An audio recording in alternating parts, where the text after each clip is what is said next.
नमस्कार साथियों हम पढ़ रहे थे श्री अरविंदो के बारे में। हमने उनकी शुरुआती जो जीवन एक परिचय वाली स्थिति थी वो समझी थी। हमने उनके शुरुआती जीवन के बारे में पढ़ा था, कैसे उनका जीवन व्यतीत होता है। तो एक भारतीय राजनीतिक विचारक श्री अरविंदो का शुरुआती जीवन जो है कैसे व्यतीत होता है, कैसे वो शिक्षा दीक्षा इंग्लैंड में प्राप्त करते हैं, कैसे वो भारत आकर के पढ़ाने का काम करते हैं, फिर उसके बाद क्रांतिकारी गतिविधियों से जुड़ जाते हैं और फिर उसके बाद आध्यात्मिकता की तरफ उनका रुझान होता है। तो एक प्रकार से राष्ट्रवाद के पैगंबर भी हमें ये देखने को मिलते हैं, राष्ट्रवाद के ये पैगंबर भी हमें देखने को मिलते हैं और उसके बाद ये उग्रवादी विचारक भी बाद में मिलते हैं देखने को।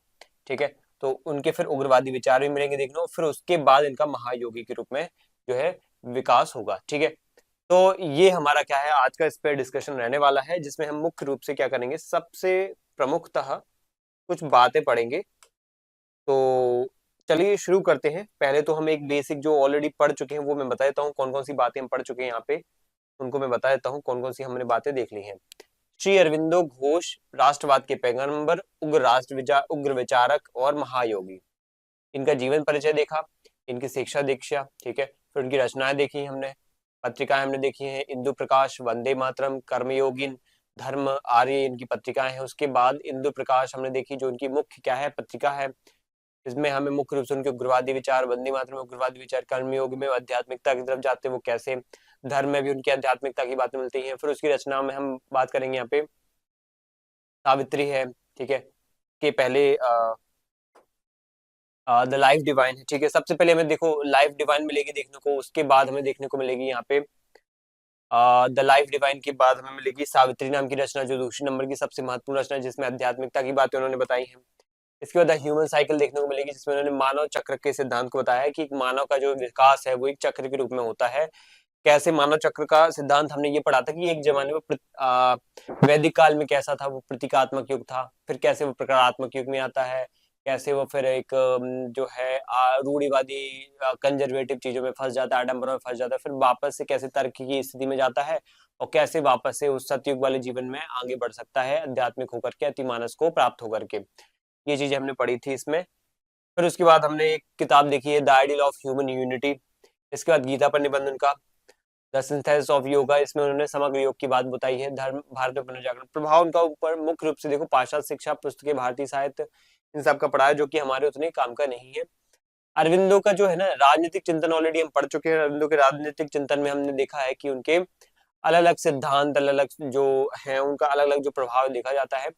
मानव जीवन समाज पर परिणाम क्या पड़ा ये हमने देखा है। कहीं कहीं आध्यात्मिकता का ज्यादा प्रभाव पड़ता है, इसलिए उनका सबसे प्रमुख जो सिद्धांत है आध्यात्मिक राष्ट्रवाद का सिद्धांत ज्यादा महत्वपूर्ण है। उसके बाद उनका एक महत्वपूर्ण है पूर्ण स्वराज का सिद्धांत, जिसमें वो पूर्ण स्वराज की बात करते हैं कि सिर्फ राजनीतिक स्वराज नहीं चाहिए, आर्थिक, राजनीतिक, सामाजिक, सांस्कृतिक और धार्मिक प्रकार का स्वराज भी हमें चाहिए। निष्क्रिय प्रतिरोध, निष्क्रिय प्रतिरोध में वो एक प्रकार से जो ये सिन फेन आंदोलन है आयरलैंड का, उससे प्रभावित होकर कहते हैं कि हमें जो है बहिष्कार को अपनाना चाहिए, हमें अंग्रेजों की नौकरियों, अंग्रेजों की शिक्षा पद्धति, अंग्रेजों की वस्तुओं को यूज करना बंद कर देना चाहिए। इससे उनकी ऑटोमेटिक कमर टूट जाएगी और वो कमजोर होकर के देश छोड़ देंगे। ये पढ़ा है अहिंसा वगैरह, फिर मानव एकता, ठीक है, विश्व संघ की बात की उन्होंने। इसके बाद हमने कहीं ना कहीं मुख्य रूप से हम चलेंगे अब इसमें दार्शनिक सिद्धांत में, जैसे मानव चक्र का सिद्धांत ये हो गया है। जैसे मानव चक्र के सिद्धांत को एक प्रकार से दार्शनिक कैटेगरी में ही डाल सकते हो आप लोग।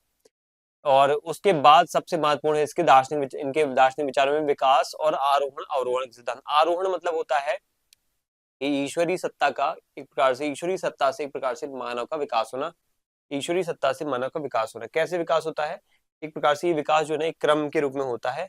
क्रम आपको वो पता होना चाहिए, जरूरी नहीं है वैसे भी, लेकिन फिर भी देख सकते हैं। सबसे पहले सच्चिदानंद होते हैं, फिर वो अतिमानस की स्थिति होती है, फिर मन होता है, फिर प्राण होता है, फिर पदार्थ होता है, ठीक है। लेकिन जब अवरोहण होता है तो एक प्रकार से हम कहेंगे इवोल्यूशन, या जिसको हम कह सकते हैं इवोल्यूशन है ना, अवरोहण कह सकते हैं। इसमें जड़ पदार्थ वापस से सच्चिदानंद की तरफ जाता है। जड़ पदार्थ, प्राण, मन, अतिमानस और सच्चिदानंद, ठीक है। तो ये बातें आपको बेसिक फंडामेंटल नॉलेज यहाँ पे होना चाहिए। चलिए, ठीक है। इसके बाद यहाँ पे कुछ और बातें भी देख लेते हैं। और बातें हम कौन सी पढ़ के आए हैं, अतिमानस का सिद्धांत हम अभी पढ़ के आए हैं पिछली क्लास में। अतिमानस क्या होता है, अतिमानस जो व्यवस्था होती है इसके बारे में पता होना चाहिए। अतिमानस जो ईश्वरी सत्ता है, ठीक है, आदर्श जो ईश्वरी सत्ता है ना, इस आदर्श ईश्वरी सत्ता और अज्ञानी अज्ञानी मनुष्य। ठीक है, अज्ञानी मनुष्य और आदर्श ईश्वरीय सत्ता के बीच की स्थिति क्या है? बीच की स्थिति क्या है? अति मानस की स्थिति है। ठीक है, तो अति मानस कब होता है? ये बीच का पड़ाव है, बीच का माध्यम स्थिति है। ओके, यहां से हमें बढ़ करके, ये अति मानस से बढ़ करके हमें आदर्श या ईश्वरीय स्थिति पे जाना है, तो हमें अति मानस क्या है से गुजरना पड़ेगा। ये सिद्धांत इसका इनका इनमें इस प्रकार से आध्यात्मिक रूप से देखा जाता है। इसको हमने समझा था। इसका स्रोत मुख्य रूप से हमें वेदों का ऋत चित मिलता है, और उसके बाद हमें यहाँ पे मिलता है विज्ञानमय कोश, जो कि तैत्तिरीय उपनिषद से देखने को मिलता है। इसके बाद इसको हमने उदाहरणों से समझा था। ठीक है, टॉर्च और सूर्य का उदाहरण हमने लिया था। आज हमारा जो डिस्कशन होने वाला है वो समग्र योग या पूर्ण योग पर होने वाला है। ठीक है, अब इतनी देर से मैं 5 मिनट से यहाँ पर डिस्कशन कर रहा हूँ, 6 मिनट से, और अभी टॉपिक स्टार्ट ही नहीं हुआ। लेकिन फिर अब हम टॉपिक पे आ जाते हैं। आज का हमारा डिस्कशन है समग्र योग या संपूर्ण योग या फिर पूर्ण योग। क्या होता है ये समग्र योग या पूर्ण योग? ठीक है, इसको हमें समझना पड़ेगा, तो हमें 2 बातें ध्यान देनी पड़ेंगी। ठीक है, कौन सी 2 बातें? सबसे पहले हमें समग्र योग का एक बेसिक पता होना चाहिए कि ये क्या है, आखिर ये साधना पद्धति है। क्या है ये? एक साधना पद्धति। मतलब ये होता है कि जब भी कोई भी चीजों का हमें जो है अनुभव होता है, ज्ञान होता है, तो वो एक कहीं ना कहीं किसी न किसी रूप में होता है। ठीक है, किसी न किसी रूप में हमें कोई ना कोई चीज का ज्ञान होता है, कोई ना कोई अनुभूति होती है किसी न किसी रूप में। अब मैटर हमें ये करता है कि वो हमने जो ज्ञान प्राप्त किया है, कोई भी अनुभूति प्राप्त की है, वो किस रूप में प्राप्त की है, वो हमारे लिए बहुत ज्यादा जरूरी होता है। ठीक है, कोई भक्ति योग माध्यम होता है, कोई अनुभूति, जैसे ईश्वरी सत्ता की अनुभूति हुई है हमें, तो भक्ति माध्यम से हुई है, या हमें मोक्ष की अनुभूति हुई है, तो हमें भक्ति मार्ग से हो सकती है, ज्ञान मार्ग से भी हो सकती है। तो अलग अलग जो चीजें हैं उनकी अनुभूति हमें अलग अलग मार्गों से हो सकती है। यहाँ पे साधना पद्धति को इसमें इंपॉर्टेंस देते हैं। अरविंदो के दर्शन का जो व्यवहारिक पक्ष है समग्र योग है और पूर्ण योग है। मतलब आप उनके दार्शनिक विचारों को पढ़ोगे तो दार्शनिक विचारों में आपको मुख्य रूप से एक बात मिलेगी देखने को, चाहे वो अति मानस का सिद्धांत हो, अति मानस का सिद्धांत हो, या फिर उनका मानव चक्र का सिद्धांत हो। ये सिद्धांत एक प्रकार से सैद्धांतिक चीजें हमें बयां कर देते हैं। क्या बताएं? बयां कर देते हैं सिद्धांत क्या है, चीजों को कैसे समझना है, कैसे ज्ञान, उनको व्यवहार में कैसे ढालना है, उनको व्यवहार में आखिर मुझे अति मानस पर पहुंचना कैसे है, मैं अति मानस का विकास अपने शरीर में कैसे कर सकता हूँ, अपने जीवन में कैसे अति मानस, अपनी बौद्धिक विकास अति मानस के लेवल पर या स्तर पर कैसे ले जा सकता हूँ, ये मेरे लिए जानना जरूरी है। तो वो होता है यहाँ पे व्यवहार में लाने के लिए वो तरीका जो है, व्यवहार में लाने का जो तरीका है, व्यवहार बोल दो या तरीका बोल दो या मेथड बोल दो, वो मेथड तरीका हो जाएगा, मेथड या तरीका हो जाएगा, वो हो जाएगा यहाँ पे समग्र योग। अगर एक व्यक्ति समग्र योग से जुड़ा हुआ है, अगर एक व्यक्ति यहाँ पे पूर्ण योग से जुड़ा हुआ है, तो वो डेफिनेटली किस दिशा में चला जाएगा? वो चला जाएगा यहाँ पे, वो चला जाएगा यहाँ पे किसकी दिशा में? यहाँ पे दार्शनिक या अति मानस की दिशा में चला जाएगा। तो ये हमारे लिए जानना जरूरी हो जाता है। ठीक है, क्लियर सभी को? अब मुझे यहाँ पे एक बात समझ में आ गई कि हाँ, पूर्ण योग ये होता है एक व्यवहारिक पक्ष है। अगर मुझे अति मानस को प्राप्त करना है दर्शन या आध्यात्मिकता में, मानव चक्र के सिद्धांत को समझना है, तो व्यवहारिक रूप से समग्र योग की दिशा में काम करना पड़ेगा। परंपरागत रूप से योग का अर्थ तो देखो सब लोग हम जानते हैं। अब तुम लोगों के दिमाग में जैसे आएगा कि सर योग वो वाला योग है क्या जो इसमें हठ योग, वो आसन मुद्रा प्राणायाम वगैरह ये सब करते हैं? देखो जनरली दुनिया में हम योग का नॉर्मली अर्थ क्या समझते हैं? क्या समझते हैं? दुनिया छोड़ करके कहीं तपस्या में लीन होकर के कहीं हठ योग करना, कहीं आसन में बैठ जाना, दिन रात समाधि लीन हो जाना, और समाधि लीन होकर के चाहे ज्ञान योग के लिए लोग जंगलों में चले जाते हैं और ज्ञान की खोज के लिए जंगलों में भटकते रहते हैं। क्या ये ज्ञान है? कुछ लोग भक्ति के लिए दिन रात मंदिरों में बैठे रहते हैं, पूजा स्थलों में बैठे रहते हो, दिन रात भक्ति में लीन रहते हो, क्या ये भक्ति योग है क्या? या फिर कहीं ना कहीं जो है सब कुछ त्याग करके मोक्ष की तरफ बढ़ने के लिए आप क्या करते हो? एक जो है राजयोग की करने की कोशिश करते हो, या फिर हठ योग करने की कोशिश करते हो, ऐसे अलग अलग योग करने की कोशिश करते हो।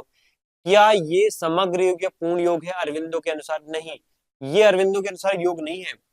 कहीं ना कहीं दुनिया छोड़ करके गुफाओं में जाना, जंगलों में जाना, संन्यास लेना, ये योग की परिभाषा नहीं है। ठीक है, योग की परिभाषा के लिए संपूर्ण जीवन ही योग है, ये कहा है उन्होंने कि संपूर्ण जीवन ही योग है। ये किसने कहा है? ये अरविंदो का प्रसिद्ध वाक्य है, ये आ सकता है एग्जाम में कि आपका जीवन भी एक योग ही है, योग की घटना ही आपके जीवन में हो रही है। अगर आपने उन घटनाओं को सही तरीके से समझ लिया, उनका अध्ययन कर लिया, उनके लिए अलग अलग जो प्रक्रियाएं माध्यमों को आपने उपयोग कर लिया, अगर मेरे जीवन में कोई ना कोई गतिविधि ऐसी हो रही है, उनका एक मैंने सही तरीके से यूटिलाइजेशन कर लिया है, उनका उपयोग कर लिया है, उसमें सही प्रक्रियाओं का यूज किया है, तो वाकई मेरे जो है जीवन का विकास हो सकता है। ऑल लाइफ इज योगा, ठीक है, ये विकास यहाँ पे हो सकता है। अब आता है समग्र योग या पूर्ण योग में जो है ये क्यों जरूरी है, वाई इंटीग्रल या वाई पूर्ण या वाई कॉम्प्रहेंसिव योगा, ठीक है, इंटीग्रल योगा या कॉम्प्रहेंसिव योगा बोल दो, या फिर यहाँ पे पूर्ण योग या समग्र योग हिंदी में बोल सकते हो। क्यों जरूरी है?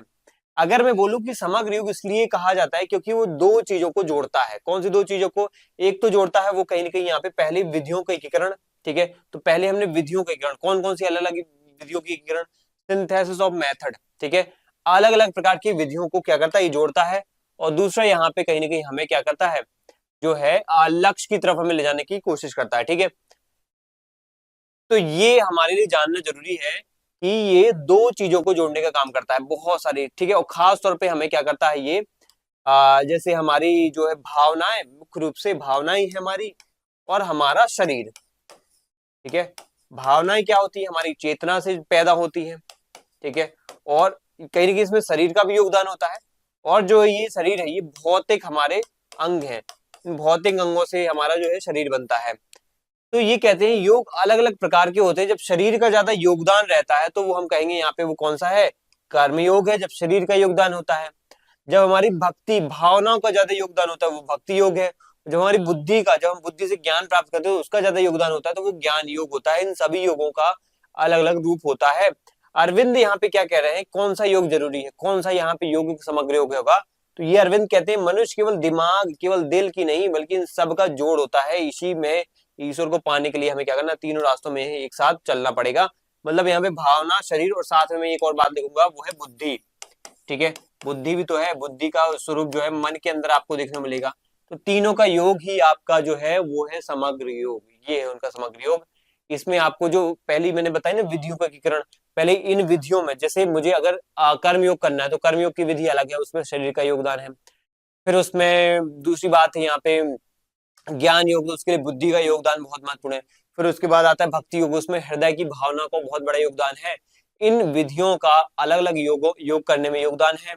इन सभी विधियों को इकट्ठा कर दो, उसके बाद जो चीज पैदा होती है वो होगी समग्र योग की विधि, ठीक है, व्यवस्था। अब इसका एक फॉर्मूला आप ऐसे दिमाग में बैठा सकते हो कि ज्ञान योग, भक्ति योग और कर्म योग मिलाकर के ही बनता है पूर्ण योग, ठीक है, ये है पूर्ण योग की स्थिति। अगर मान लो एग्जाम में आ जाए कि पूर्ण योग में अरविंदो के अनुसार क्या क्या शामिल होता है, तो यहाँ पे याद रखना है कर्मयोग, भक्ति योग और यहाँ पे ज्ञान योग। कर्म योग संभव होता है शरीर की क्रियाओं से, ज्ञान योग होता है बुद्धि मन की क्रियाओं से, मन की जो है बौद्धिक क्षमताओं से, और भक्ति योग होता है हृदय या भावनाओं की स्थितियों से, ठीक है। तो ये बनता है यहाँ पे समग्र पूर्ण योग। इसके बाद आता है लक्ष्य की पूर्णता की स्थिति। अब लक्ष्य की पूर्णता यानी कंप्लीटनेस ऑफ गोल। पुराने योग का लक्ष्य था मोक्ष प्राप्ति, यानी आत्मा को शरीर से आजाद करना और दुनिया छोड़ देना। मतलब देखो जैसे पुराने योग का लक्ष्य क्या था, मोक्ष की प्राप्ति करना, है ना, मोक्ष की प्राप्ति करना। मतलब जैसे यहाँ पे पुराने जमाने में जनरली हमारा योग का मेन उद्देश्य क्या कॉन्टेक्स्ट होता था कि हम योग में जा रहे हैं तो मेन उद्देश्य हमारा क्या है, यहाँ पे मोक्ष था, ठीक है। मतलब मोक्ष ऐसा कि हमें ये जीवन मरण के चक्र से मुक्त होना है, हमें जीवन मरण के चक्र से मुक्त होना है, इस चीज पे जाना। समग्र योग का यहाँ पे लक्ष्य ये होता है कि रूपांतरण करना। ये है अरविंदो का। जो पुराने जमाने का योग पद्धति थी उसमें मोक्ष था, उसमें मोक्ष का मेन उद्देश्य ये होता था, मोक्ष में भी ये होता था कि जीवन मरण के चक्र से मुक्ति प्राप्त करना, आत्मा को शरीर से आजाद करना और दुनिया छोड़ देना। आत्मा अगर शरीर से बंधी रहेगी ना तो जीवन मरण के चक्र में फंसी रहेगी, इसी चक्र से मुक्ति दिलाना ही मोक्ष है, और मोक्ष मिलेगा योग से। ये पुराने जमाने का योग है। आज के जमाने का अरविंदो का योग, समग्र योग, ये क्या है, ये है रूपांतरण, शरीर और मन को बदल करके दिव्य बना देना, इसमें दिव्यता की तरफ जाना। इसलिए लाइफ डिवाइन वाला कॉन्सेप्ट आपको इसी, मतलब लाइफ डिवाइन वाली जो बात है वो बुक है उसी में आपको ये समग्र योग मिलेगा। यही तो व्यवहार है। अगर आपको अति मानस की तरफ जाना है, अगर आपको कहीं ना कहीं मानव चक्र के माध्यम से ईश्वरीय सच्चिदानंद से जुड़ना है, उसमें लीन होना है, अगर आपको समग्र रूप से जो है स्वराज की प्राप्ति करना है, अपना संपूर्ण रूप से समग्र रूप से विकास करना है, तो आपको ये समग्र योग में जाना पड़ेगा। ये तरीका है। आपको सिद्धांत बता दिए, आपके लक्ष्य बता दिए कि अति मानस बनो, अति मानव बनो, ठीक है, आप मानव चक्र को अच्छे से पूर्ण करो। लेकिन कैसे करो, कैसे का आंसर यहाँ पे मिलेगा पूर्ण योग या समग्र योग के माध्यम से। रूपांतरण करना। अरविंदो कहते हैं कि हमें स्वर्ग नहीं जाना है, हमें स्वर्ग को धरती पर ही उतार लेना है या उतार लाना है। ये है क्या? समग्र योग। ये धरती पर ही लाने की व्यवस्था ही समग्र योग है। ठीक है, तो ये हमें पता चल गया। इसके बाद है आरोहण और अवरोहण का सिद्धांत। ठीक है, अब समग्र योग में आरोहण और अवरोहण क्या है? तो आरोहण या अवरोहण मतलब ये होता है कि योग की सबसे बड़ी विशेषता को ही हम आरोहण अवरोहण के अंतर्गत हम कहीं ना कहीं कैटेगराइज करते हैं। जैसे पारंपरिक योग में क्या होता है? आरोहण जनरली कैसे पारंपरिक जो हम आसन मुद्रा में बैठ गए हैं, प्राणायाम प्राणायाम, ठीक है, प्राणायाम कर रहे हैं हम, कोई ना कोई आसन है, व्यायाम कर रहे हैं, एक्सरसाइज कर रहे हैं, तो वो योगी अपनी ऊर्जा यानी कुंडलिनी को नीचे से ऊपर यानी सहस्त्रहार चक्र तक ले जाता है और समाधि में लीन हो जाता है। ये नीचे से ऊपर की यात्रा है, नीचे से ऊपर की यात्रा। ठीक है, जनरली ये होता है पारंपरिक तरीके से। लेकिन समग्र योग में आरोहण भी है अवरोहण भी है। मतलब पहले योगी ऊपर से ऊपर चढ़ाता है अपने आप की जो ये अलग अलग जो ये कुंडलिनी है, ऊर्जा है, फिर ईश्वरी चेतना को छूता है ऊपर चढ़ाने के बाद, छूने के बाद ईश्वर चेतना को।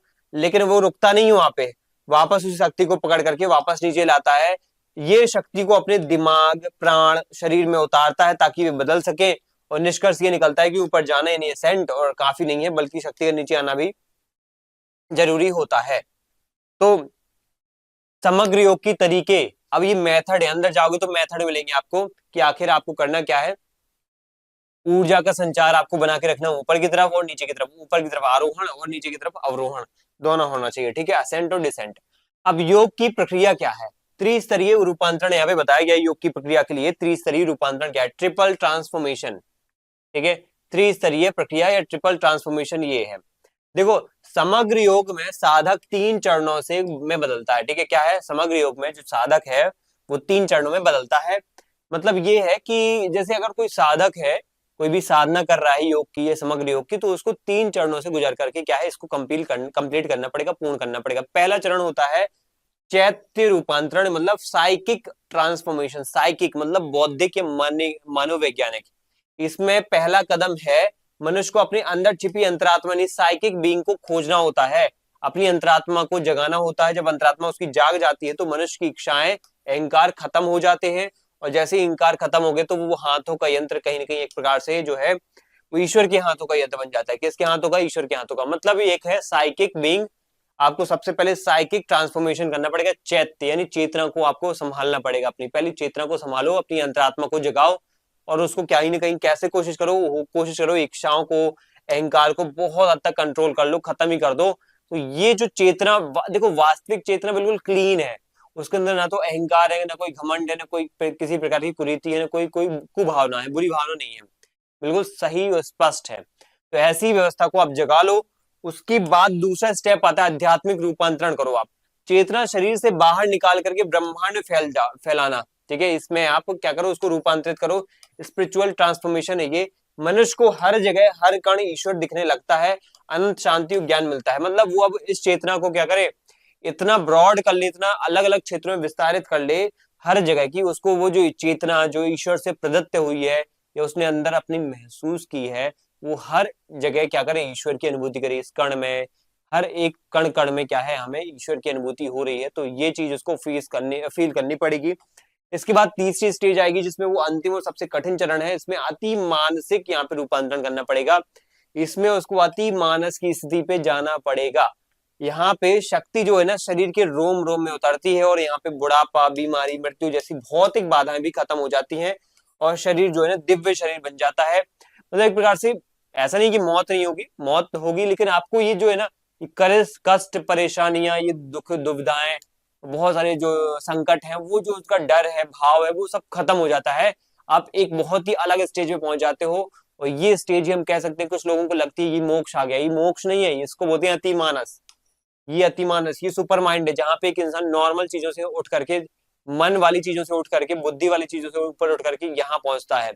और इससे भी ऊपर है फिर मोक्ष या ईश्वर में तल्लीन हो जाना, लीन हो जाना। ठीक है, तो हमने अब पढ़ लिया है कि हमारा जो समग्र योग है उसमें मुख्य रूप से कौन सी प्रक्रिया अपनाई जाती है। तो हमने पढ़ा यहाँ पे चैत्र रूपांतरण। ठीक है, सबसे पहले हमने पढ़ा है चैत्र रूपांतरण कि जिसमें चेतना का क्या करते हैं, रूपांतरण करते हैं। सबसे पहले चेतना को हम अपनी इच्छाओं को नियंत्रित करके, हम अपनी जो भावनाओं को उनको नियंत्रित करके क्या करते हैं, उनको खत्म करके कहीं ना कहीं यहाँ पे ईश्वर में लीन करने की कोशिश करते हैं। ईश्वर में कहीं कि जो है शामिल करने की कोशिश करते हैं, ईश्वर को ईश्वर के हाथ का जो है यंत्र बनाने की कोशिश करते हैं। दूसरे में हम करते हैं आध्यात्मिक रूपांतरण की, हर एक एंगल में हम क्या करते हैं, ईश्वर के प्रति जो है एक अपनी जो भावना है वो रखते हैं, और हर एक चीज में जो है, हर कण में हम ईश्वर को देखने का प्रयास करते हैं। तीसरे में हम कोशिश करते हैं अति मानसिक रूपांतरण, जिसमें हम क्या करते हैं, हर एक एंगल में यहाँ पे क्या करते हैं, शरीर के रोम रोम में जो है अब हम महसूस कर पाए कि हाँ, ईश्वर और अति मानस की स्थिति हमने प्राप्त कर ली है। अब ईश्वर में हम लीन हो सकते हैं, ईश्वर में हम जो है समा सकते हैं, या जो है अपने आप का अंत कर सकते हैं, उसमें सम्मिलित हो सकते हैं, उसके स्वरूप में, उसके आकार में। ठीक है, अब आता है समर्पण का भाव, कि समग्र योग में कौन से समर्पण या कौन से भाव या कौन सी सरेंडर की जो एक पॉलिसी है वो हमें होना रखनी चाहिए। देखो, सरेंडर मतलब ये होता है कि अपने आप को कहीं ना कहीं किसी को सौंप देना। समर्पण मतलब यहाँ पे किसी के प्रति समर्पित होकर के किसी को सौंप देना। ठीक है, अब इसमें आपको सौंपना किसको है, कोई कठिन आसन या प्राणायाम तो आपने नहीं करना है। ठीक है, आपको बस यहाँ पे एक तकनीक यूज करना है, वो समर्पण कर देना है बस। मतलब ये है कि आप अपनी इच्छा, अपना हर विचार, हर काम जो है ना, ये इस तरीके से करो कि ये मेरी जो इच्छा है, ये मेरा जो विचार है, ये मेरी जो सोच है, ये ईश्वर की वजह से है। या मैं जो कर भी रहा हूँ, जो हर काम कर रहा हूँ, वो ईश्वर के नाम पे कर रहा हूँ। या जो भी मैंने किया है, ये ईश्वर की वजह से किया है, उन्होंने मुझसे करवाया है, मैंने कुछ नहीं किया है। जब ये भाव आ जाता है तो ये होता है आपका समर्पण वाला भाव। हर काम में आपने सरेंडर कर दिया है, किसके प्रति, ईश्वर के प्रति। जब ये भाव होता है तो इसी को बोल, इससे आपका जीवन जो है ना, मोक्ष की तरफ नहीं जाता है। मोक्ष की तरफ जाने के लिए आपको तो परंपरागत तप योग, भक्ति योग, ज्ञान योग करना पड़ेगा, या ज्ञान मार्ग का सहारा लेना पड़ेगा, भक्ति मार्ग। लेकिन अगर जीवन को दिव्य बनाना है ना, दिव्य जीवन, लाइफ डिवाइन करनी है ना, तो लाइफ डिवाइन के लिए एक इंटीग्रल योगा होना चाहिए, एक सिंथेसिस ऑफ योगा होना चाहिए, जिसमें हठ योग भी है, जिसमें राजयोग भी है, जिसमें कर्म योग भी है, जिसमें बुद्धि योग भी है, ज्ञान योग भी है, हर प्रकार की योग भी है, काम योग भी है, काम कर्म योग भी है। तो इस तरीके की योगों का सिंथेसिस होना चाहिए। तो मैं कुछ नहीं हूँ, ईश्वर मेरे जरिए काम कर रहे हैं या करवा रहे हैं, वो होना चाहिए भाव। समर्पण पूरा पूरा होता है, और ईश्वर खुद कहीं ना कहीं यहाँ पे साधक का योग सिद्ध कर देते हैं कि ईश्वर खुद यहाँ पे क्या है, एक जो सत्ता है, जो दुनिया की ब्रह्मांड की शक्ति है, वो खुद आपका काम सिद्ध करवाने में क्या है, सम्मिलित हो जाते हैं। तो यहाँ पे साइंटिफिक अप्रोच में बोल रहे हैं, ऐसा नहीं कि आप वो ईश्वरीय सत्ता को बिल्कुल अंधविश्वासी तरीके से मान रहे हैं। ईश्वरीय सत्ता को ब्रह्मांडी ढंग से, वैज्ञानिक ढंग से आप मानोगे तो वो बात वही है कि जैसे हम बोलते हैं ना कि जब कोई करने की ठान लो तो पूरी कायनात करवाने में लग जाती है, वो काम करवाने के लिए। अगर आपने ठान लिया एग्जाम निकालने का, तो पूरी कायनात आपके साथ क्या है, कहीं की तैयार रहेगी। वही है कि अगर आपने ठान लिया है कि ये मुझे करना है और ये मेरा काम ये करवाएगा, ये ईश्वर के द्वारा पूर्ण जरूर होगा, ये मेरी इच्छा है, ये मेरी सोच है, ईश्वर के द्वारा जरूर पूर्ण होगी, तो जरूर पूर्ण होगी, डेफिनेटली वो पूरी होगी। अब इसके बाद हम समझेंगे कि कैसे ये जो समग्र योग है या पूर्ण योग है, इसमें पारंपरिक योग से इस समग्र योग में क्या अंतर देखने को मिलता है। ये पारंपरिक योग है, ट्रेडिशनल जो योगा है, इस समग्र योगा या इंटीग्रल योगा से किस प्रकार से अलग है। तो अगर हम जीवन निषेध की बात करें तो ये हमें पारंपरिक योग में मिलेगा। जीवन निषेध मतलब लाइफ निगेशन, दुनिया छोड़ने की बात, जंगल चले जाने की बात, संन्यास लेने की बात, गुफाओं में तपस्या करने की बात, भक्ति मार्ग या ज्ञान मार्ग के लिए आपको तपस्या करनी पड़ेगी, वो भी जंगल जाके, वनों में जाके, ये बोलती है यहाँ पे बात पारंपरिक योग। लेकिन ये कहता है जीवन में रह के ही आप क्या कर सकते हो, समग्र योग कर सकते हो, दुनिया को अपना करके भी समग्र योग कर सकते हो। तो यहाँ पे लाइफ एफर्मेशन चाहिए, यहाँ पे लाइफ निगेशन चाहिए, लाइफ से दूर हटो, जीवन से दूर हटो, जीवन से मुक्ति लो। यहाँ पे जीवन के साथ मिल करके आप कर सकते हो समग्र योग। लक्ष्य इसमें मोक्ष या मुक्ति है, जो कि आप तप योग करोगे ज्ञान मार्ग के माध्यम से या यहाँ पे भक्ति मार्ग के माध्यम से, तो आपको मोक्ष या मुक्ति की प्राप्ति होगी, साल्वेशन मिलेगा। लेकिन यहाँ पे साल्वेशन या मुक्ति तो जरूरी है ही नहीं। यहाँ पे तो क्या चाहिए, यहाँ पे तो डिवाइन लाइफ चाहिए, दिव्य जीवन चाहिए, और दिव्य जीवन समग्र योग से ही हो सकता है। ठीक है, यानी जीवन को अच्छा बनाओ, दिव्य बनाओ, वो ज्यादा मैटर करता है। जीवन से मुक्ति प्राप्त करना एक सेकेंडरी हो सकता है, लेकिन जीवन से मुक्ति प्राप्त करना सबसे अंतिम लक्ष्य ना होकर के जीवन को दिव्य बनाना ज्यादा अच्छा लक्ष्य होता है, जिसमें दुनिया में क्या हो, एक कल्याण की भावना हो, दुनिया में एक नैतिकता की भावना हो, एक दूसरे को परेशान न करें हम, एक दूसरे को गुलाम न बनाए, एक दूसरे पे कब्जा न करें, इंग्लैंड जैसे दूसरे देशों को उपनिवेश न बनाए, ये चीजें नहीं होना चाहिए। विधि की बात यहाँ पे होनी चाहिए, अलग अलग यहाँ पे ज्ञान भक्ति हठ योग होते हैं, लेकिन यहाँ पे सबका मिश्रण है, इसलिए इसको बोलते हैं समग्र योग को सिंथेसिस। आपने उनकी किताब पढ़ी है सिंथेसिस ऑफ योगा, कि हर एक योग का अच्छी अच्छी बातें निकाल को उनका संश्लेषण यूज करना, उस संश्लेषण के माध्यम से क्या करना, दिव्य जीवन बनाना। तो वो यहाँ पे यूज किया इन्होंने।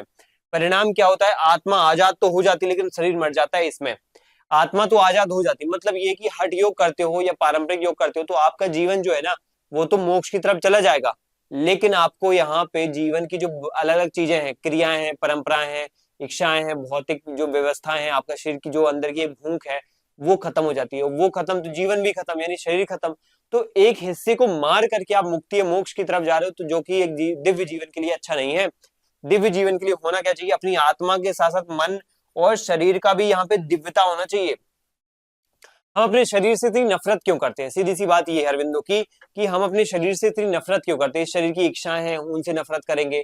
कुछ ज्ञानी बोलेंगे, धर्म गुरु बोलेंगे कि इच्छाएं है ना, इन पे नियंत्रण करो। जैसे हम बुद्धिज्म में देखें तो वो इच्छाएं ही इंसान की काल या इंसान की जो है उनकी बुरी आदतों का कारण है। इंसान के अगर जीवन में या शरीर में कोई इच्छाएं पैदा हो रही है तो उनको इतना निकृष्ट स्तर पे क्यों समझा जा रहा है? उनको उनमें दिव्यता ले आओ ना। उनको खत्म करने से क्या मिलेगा हमें? उनको खत्म करने की वजह उनमें दिव्यता लाना चाहिए। इंसान को अपने शरीर की इच्छाओं में दिव्यता लाना चाहिए, मन की इच्छाओं में दिव्यता लाना चाहिए। भौतिक के साथ साथ मन की इच्छाओं में, और सबसे महत्वपूर्ण यहाँ पे उनको अपनी आत्मा की इच्छाओं में भी दिव्यता लाना चाहिए। इस पे प्रयास होना चाहिए। अब इसके बाद हम समझेंगे समग्र योग के या पूर्ण योग के स्रोत क्या है।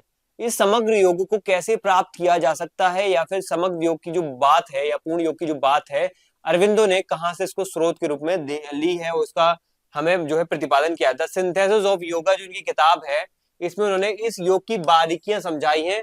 इस बारीकियों के माध्यम से उन्होंने ये बताया है कि सिंथेसिस ऑफ योगा जो है कहीं न कहीं जो है अलग अलग, जैसे शंकराचार्य के आप ज्ञान मार्ग की को देख सकते हो, तुलसीदास सूरदास के आप भक्ति मार्ग को देख सकते हो, इनका ही कहीं न कहीं सिंथेसिस है। अलग अलग जो पतंजलि जैसे लोग हैं, इनकी हठ योग को देख सकते हो। अलग अलग लोग हैं जिनके राजयोग को देख सकते हो, जिनकी सिंथेसिस को लेकर के, इकट्ठा लेकर के मैंने क्या किया है, इस सिंथेसिस ऑफ योगा नाम की किताब में उसको सम्मिलित करके दुनिया को दिव्य जीवन की तरफ ले जाने का प्रयास किया है। इसमें मानव जीवन पर क्या प्रभाव पड़ता है, impact of on daily life.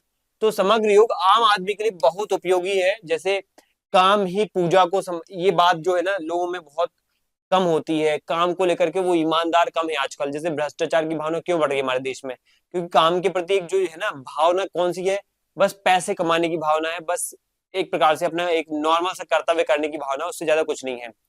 काम को जीवन ना समझना, ठीक है, काम को ही जीवन ना समझना, काम में बेस्ट लाने की कोशिश ना करना, ये हमारे जीवन की सबसे बड़ी भूल है, सबसे बड़ी कमी है। हम इस जीवन में है, अगर अस्तित्व में है, तो बहुत सारे लोग अपने अपने काम पूरे कर रहे होंगे, कुछ लोग अच्छे कर रहे होंगे तभी हम जिंदा हैं, वरना अगर कुछ लोगों ने गलत काम किए होते तो हम शायद जिंदा भी न रहते। तो यही चीजें हैं। कई सारे लोगों की अच्छी चीजों की वजह से ये जीवन संसार चल रहा है, तो वो कहीं ना कहीं काम को है अच्छे तरीके से कर रहे हैं, लेकिन काम को अभी भी लोगों ने जीवन नहीं समझा है। काम को अभी भी बेस्ट तरीके से कोशिश करने की कोशिश नहीं की है। तो यहाँ पे आपको नौकरी हो या घर छोड़ने की बात हो, सॉरी घर चलाने की बात हो, नौकरी करने की बात हो या घर चलाने की बात हो, तो ऐसे में आपको यहाँ पे जरूरत ये है कि उसको बेस्ट देने की कोशिश करो। जरूरत ये नहीं कि आप यहाँ पे घर छोड़ दो, ये त्याग दो, वो त्याग दो, इस तरीके से ही काम कर पाओगे। तो अगर आप अपना काम ईमानदारी और ईश्वर को याद करते हुए करोगे ना, तो आप योगी कहलाओगे।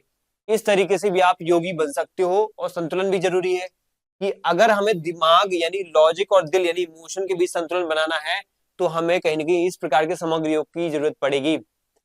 जीवन में कितना एक बहुत बड़ा जो है ऐसे हालात बनते हैं, जीवन में बहुत सारी ऐसी दुविधाएं बनती हैं, बहुत बड़ा एक संकट खड़ा होता है जब हमें दिल की सुननी पड़ती है, दिमाग की सुननी पड़ती है, उनमें से किसी एक की सुननी पड़ती है। दिल मतलब यहाँ पे भावनाओं की तरफ हम झुकाव हो जाता है, कभी कभार दिमाग यानी कि जो वास्तविक तर्क है उनकी तरफ झुकाव ज्यादा हो जाता है, तो एक चीज बिगड़ जाती है। तो हमें इनमें बैलेंस कैसे बनाना है, वो चीज हमें समग्र योग सिखाता है। ठीक है, यहाँ पे आशा यानी यह बताता है कि हम यहाँ दुख भोगने नहीं बल्कि एक महान जीवन जीने आए हैं। कुछ लोग बोलते हैं ना ये जीवन ही दुख का संसार है, या दुख का ये जो है पूरा पूरा संसार दुख वाला है, दुखमय है। कुछ लोग बोलेंगे ये इच्छाएं ही दुख का कारण है। तो कुछ इच्छाओं को गालियां दे रहे हैं बौद्ध जैसे लोग, या फिर कुछ यहाँ पे इस दुख ये जी संसार को गालियां दे रहे हैं, संसार मोह माया है, दुख का कारण है। अरविंदो कह रहे हैं नहीं, आप एक हिस्से हो संसार के। ठीक है, आप या फिर हर एक व्यक्ति अगर यही सोचेगा तो ये तो संसार ही फिर खत्म हो जाएगा। संसार रूपी जो व्यवस्था है वो ही खत्म हो जाएगी। फिर ऐसे में संसार खत्म तो और भी चीजें ऐसी दुनिया में फैली हुई है वो भी खत्म हो जाएंगी। तो इस संसार को शून्य हो जाना चाहिए क्या, है ना? इस संसार में अगर चीजें हो रही हैं, कोई ना कोई चीजें प्रक्रिया चल रही है, तो उनको चलने दो, उनको उसी इज्जत उसी सम्मान के साथ चलने दो। उनको गाली देने की कोई आवश्यकता नहीं है कि ये संसार दुखमय है, ये संसार में सब घटिया है। इंसान की शरीर में, इंसान के जीवन में जो इच्छाएं हैं, शरीर की इच्छाएं, ये घटिया है, निकृष्ट है, यही दुखों का कारण है। इनमें दिव्यता लाने की कोशिश करो ना। हम प्रयास क्यों नहीं कर रहे हैं, हम समग्र योग क्यों नहीं कर रहे हैं? इनको मार के क्या मिलेगा हमें? तो बताता है कि ये दुख भोगने का नहीं है शरीर या ये संसार, ये महान जीवन जीने के लिए है। यहाँ जीवन को अच्छा बनाने पे फोकस करना चाहिए। तो निष्कर्ष हमारा ये निकलता है कि अरविंदो समग्र योग मिट्टी के सोना बनाने के विज्ञान है ना। मिट्टी को मिट्टी मानोगे तो मिट्टी तो और आपको पता है कुछ नहीं देने वाली, उसका कुछ स्तर हमें जो है कुछ खास उसे मिलने वाला नहीं है। मिट्टी को आप पता है मूल्यहीन मानते हो, लेकिन मिट्टी को भी सोना बनाया जा सकता है अगर उसमें उर्वरता लाई जाए, उसमें अच्छे विचार डाले जाए, उसमें अच्छे खनिज लवण डाले जाए। ठीक है, जैसे मिट्टी में अच्छे खनिज लवण डाल दी जाए और उर्वरता वाली चीजें उसमें डाल दी जाए, खाद डाल दी जाए, तो उर्वरता बढ़ जाती है। वैसे ही अपने जीवन में जो इच्छाएं हैं, जो भौतिक क्रियाकलाप है और भी आध्यात्मिक क्रियाकलाप है, उनमें अगर आप समग्र योग रूपी खाद डाल दोगे तो आपका जीवन कैसा हो जाएगा? आपका जीवन दिव्य हो जाएगा। और यही दिव्य बनाना ही हमें ये समग्र योग सिखाता है। ये सिखाता है कि आध्यात्मिकता का मतलब जंगल में भागना नहीं होता है, बल्कि जीवन की चुनौतियों के बीच रहकर उनको जीतना होता है। ये है दिव्य। ठीक है, एक प्रकार से आपका समग्र योग। तो हमें बात अब ओवरऑल समझ में आ गई है कि हाँ, आखिर समग्र योग बहुत बड़ा कॉन्सेप्ट है जिसके माध्यम से एक जीवन को कैसे जीना चाहिए। जीवन में हर जगह भाग करके तो कुछ नहीं मिलने वाला। अरविंदो कहते हैं कि अगर आपको हर जगह त्याग करके ही सब मिल जाएगा तो फिर जीवन में अपने आप को जैसी दुनिया शुरू होती है, आपका जीवन जो शुरू होता है, अपनी आत्महत्या कर लो, तभी जीवन में आपको एक प्रकार से जो है मुक्ति मिल पाएगी। एक प्रकार से ये चीजें नहीं होना चाहिए। हमें जीवन का एक सही मतलब समझना चाहिए। अगर हम आज जीवन पैदा हुए हैं तो कोई ना कोई हमारा प्राकृतिक रूप से जो है ना कारण रहा है, उसके पीछे कॉज रहा है। हमारा अस्तित्व अगर है यहाँ पे, मानव का अस्तित्व है यहाँ पे इस धरती पे, तो कोई ना कोई कारण है। हमारा कर्तव्य ये है कि उस कारण को समझें और साथ में इस जीवन को बहुत ही अच्छा बनाए, सटीक बनाए, एक अच्छा ऐसा जीवन बनाए जिसमें जहाँ पे जो है नैतिकता का, अच्छे विचारों का, अच्छी आदतों का संगम हो। अच्छे यहाँ पे जो है आध्यात्मिक जो सोच है, लक्ष्य उनका यहाँ पे होना चाहिए संगम। ना कि बुरी आदतों का, ना कि किसी के शोषण का, ना कि किसी की बर्बादी का यहाँ पे लक्ष्य लेना चाहिए। ठीक है, तो इसलिए जीवन को अच्छा बनाना ज्यादा जरूरी है। हमें अगर जीवन को मुक्ति की तरफ ले जाना है तो मुक्ति के लिए हमें अति मानस को प्राप्त करना पड़ेगा। अति मानस जरूरी है। वो अति मानस कहीं ना कहीं जीवन की दिव्यता के लिए हमारे लिए जरूरी है, और वो प्रॉपर मिल पाएगा आपको समग्र योग के माध्यम से। ठीक है, तो आपको मैं बता चुका हूं कि अगर अगर आपका लक्ष्य क्या है, हमने ओवरऑल ये समझा है। हमने ओवरऑल अब यहाँ पे क्या समझा है? हमने ओवरऑल यहाँ पे ये समझा है कि अगर आपको जीवन में क्या करना है, जीवन में, ठीक है, कौन सा जीवन? दिव्य जीवन। ठीक है, दिव्य जीवन या डिवाइन लाइफ चाहिए है, डिवाइन लाइफ। ठीक है, डिवाइन लाइफ होती क्या है? जहां पर इच्छा हो, ठीक है, इच्छा है, सोच है, विचार है, ठीक है, सोच विचार, ठीक है, शरीर है, ठीक है, शरीर भी है क्योंकि इच्छाएं जो है शरीर से ही पैदा होती हैं, बुद्धि है, शरीर, बुद्धि, मन, और फिर सबसे बड़ी बात आत्मा। इनका सबका क्या होना चाहिए? इन सब का एक संतुलित स्वरूप होना चाहिए और सबका बराबर महत्व होना चाहिए। सबका बराबर एक महत्व होना चाहिए, सबका बराबर महत्व होना चाहिए, बराबर सम्मान होना चाहिए, सम्मान भी होना चाहिए। ऐसा नहीं है कि यहाँ पे इच्छाओं को तो निकृष्ट मान लो, इच्छाएं तो घटिया होती हैं, जीवन को बर्बाद कर देती है, ये नहीं होना चाहिए। आपको सबको बराबर तरीके से मानना पड़ेगा, सबका बराबर महत्व होना पड़ेगा, तभी दिव्य जीवन मिलेगा। और दिव्य जीवन अगर बनाना है तो उसको पहले आपको अति मानस की स्थिति प्राप्त करनी पड़ेगी, अति मानस प्राप्त करना पड़ेगा। इसके नीचे आपको मिलेगा मानस या मन की स्थिति। तो मन को अति मानस तक ले जाना है तो आपको यहाँ पे एक प्रक्रिया को प्रयोग करना पड़ेगा। वो प्रक्रिया कौन सी है? वो प्रक्रिया है समग्र योग की प्रक्रिया, यानी माध्यम या प्रक्रिया है समग्र योग। उसमें भी 3 चरण है, चैत्य, ठीक है, अति मानस, ठीक है, ये सबका रूपांतरण आपको पता होना चाहिए। तो समग्र योग की यहाँ पे व्यवस्था होना चाहिए, तभी आप यहाँ पे प्राप्त कर सकते हो किसको? इस दिव्य जीवन को। ठीक है, चलो, या फिर अति मानस को प्राप्त कर सकते हो, अति मानस से ही आपका दिव्य जीवन ऑटोमेटिक क्रिएट हो जाएगा। ठीक है, तो ये हमारा आज का डिस्कशन है जिसमें हमने समझ लिया है कि आखिर अति मानस क्यों महत्वपूर्ण है। उसके बाद नेक्स्ट सेशन में हम समझेंगे यहाँ पे कि आपका यथार्थवादी अद्वैतवाद क्या है। ठीक है, जिसमें देखो बेसिक फंडामेंटल बातें मैं बताने वाला हूँ, क्योंकि एक बार अरविंदो कवर हो जाएगा ना, जिंदगी में दोबारा नहीं पढ़ना पड़ेगा, ओवरऑल कॉम्प्रिहेंसिव स्टडी हो जाएगी हमारी। ठीक है, तो 1-2 सिद्धांत और हैं, फिर उसके बाद हमारी ये जो है सेशन, ये जो अरविंदो के ऊपर, भारतीय विचारक के ऊपर हो रहा है, वो ओवरऑल फिनिश हो जाएगा। ठीक है, मिलते हैं नेक्स्ट सेशन में। थैंक यू सभी को, एंड जय हिंद।